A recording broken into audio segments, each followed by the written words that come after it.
Sono fondamentali per l'attività degli agricoltori. Le polizze assicurative proteggono le aziende del settore primario dai danni climatici ed economici.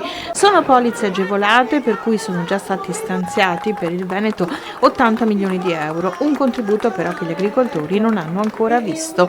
Una preoccupazione manifestata a Verona da centinaia di operatori della Coldiretti regionale. Manca anche il piano di gestione del rischio 2024 che di fatto blocca l'iter per il 2025. Sono 80 milioni di euro che sono già stati stanziati, li avanziamo dal 2015, abbiamo necessità di sbloccare questi fondi per dare risposte concrete alle nostre aziende. Abbiamo bisogno di assicurarci e dobbiamo avere regole chiare per poter proseguire la nostra attività di lavoro nell'agricoltura. Per riuscire a continuare ad assicurarci dobbiamo avere risposte certe e avere quelle risorse promesse che in questi anni ci sono mancate. Fare impresa al giorno d'oggi senza una copertura assicurativa è impossibile, ma se andiamo avanti di questo passo assicurarsi diventa un'impresa. Quindi speriamo sia la volta buona, speriamo che le nostre istanze siano recepite e che il buon senso prevalga. Vogliamo chiedere oggi, con un documento formale al prefetto, lo sblocco di questi fondi e soprattutto mettere in campo delle proposte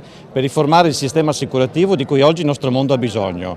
Abbiamo registrato 9 miliardi di euro di danni solo nel 2024 per il cambiamento climatico, 20 miliardi nell'ultimo triennio, oltre 3.000 eventi climatologici che hanno danneggiato le nostre colture e le nostre aziende nei 12 mesi del 2024. Su questo noi vogliamo essere supportati dal Governo e dal Ministero dell'Agricoltura, che già ha dimostrato la sua sensibilità e la sua vicinanza e che riteniamo possa essere al nostro fianco per dare uno strumento indispensabile ai nostri agricoltori. Perché non abbiamo risposte degli anni pregressi e non riusciamo ad impostare la nostra difesa attiva e anche passiva in questo caso per gli anni futuri.